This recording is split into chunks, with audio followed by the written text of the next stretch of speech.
Hello everyone, it's Elizabeth. This is another color comparisons video, and this one is going to be for coral and orange polishes.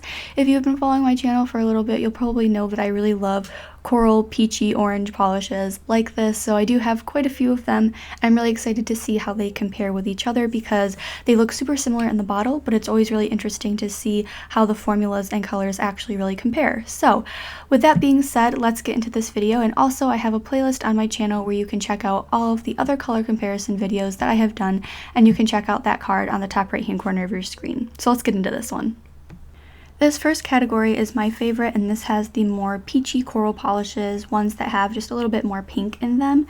So from going left to right, we have Spiritual Sweetness, Olive and June Wild and Free, Zoya Emma, Essie Peach Side Babe, and UNT Sun Envy Polish SE 125. On my pinky are 2 coats of Spiritual Sweetness. On my ring finger are 2 coats of Olive and June Wild and Free. On my middle finger are 2 coats of Zoya Emma. My pointer finger has 2 coats of Essie Peach Side Babe.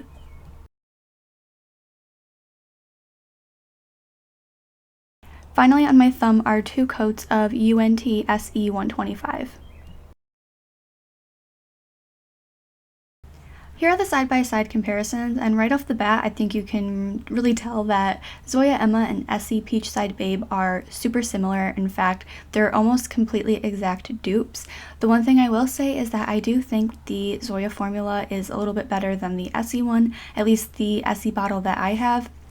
I made a video of my top 10 Essie favorites, and I just have never really been impressed with the Essie formulas or the brushes, but I guess that's because I have old Essie polishes, and a lot of you guys were telling me that the new Essie formulas and brushes are a lot better, so maybe I just need to repurchase all of my favorite Essie polishes and then try them. But Zoya is a tried and true favorite brand of mine, so I probably would recommend that polish anyway.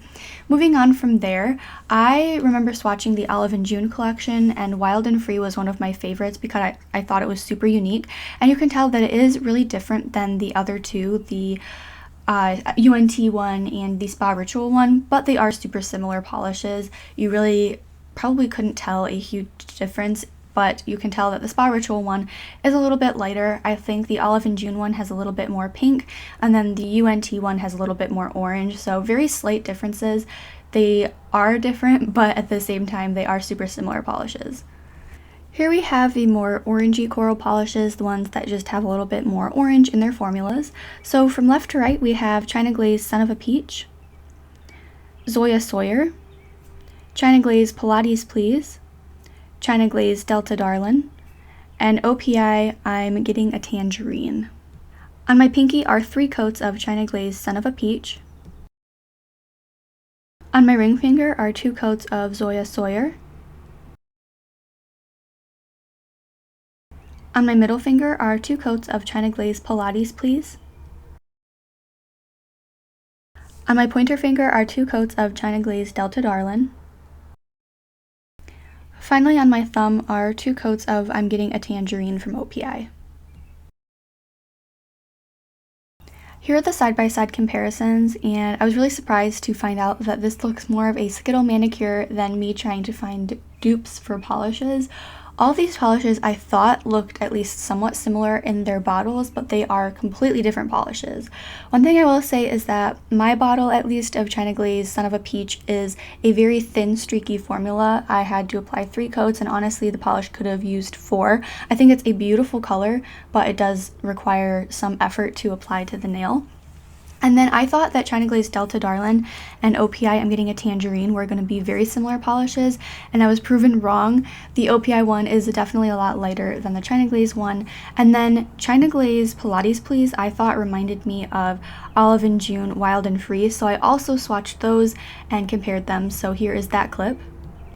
So shown here are Olive and June Wild and Free and China Glaze Pilates Please compared because I thought they were similar polishes, but Again, I was wrong, and the Olive and June one definitely has more pink in it, and the China Glaze Pilates Please one definitely has a little bit more orange. So very similar corally peachy polishes, but it just depends what your preference is. For me, having a coral polish, I like it to have a little bit more pink in it. I don't think that orange nail polishes go the greatest with my skin tone, so I do prefer the Olive and June one.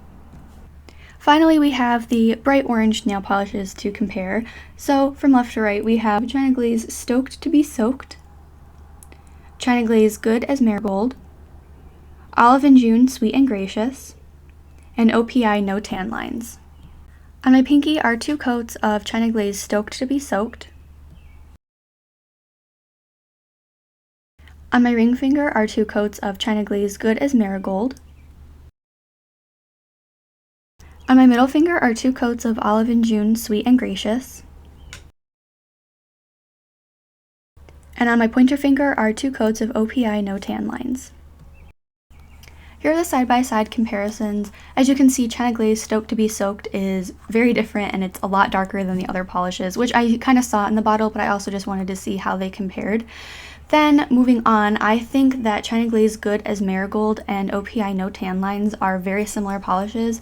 Good as Marigold is just the tiniest bit darker, and the OPI one is just a little bit lighter. And then the Olive and June one is very unique. It has a good balance of yellow and orange, making it a lot lighter than the others and making it super unique in my collection.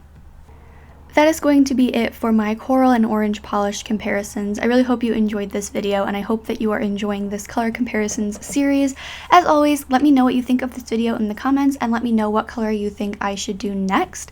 And I really hope you did enjoy this video. If you did, be sure to give it a thumbs up and subscribe to my channel if you haven't already, because I am getting really close to 10,000 subscribers, and that's been a huge goal of mine. So please subscribe if you haven't already, and I will see you in my next one. Bye.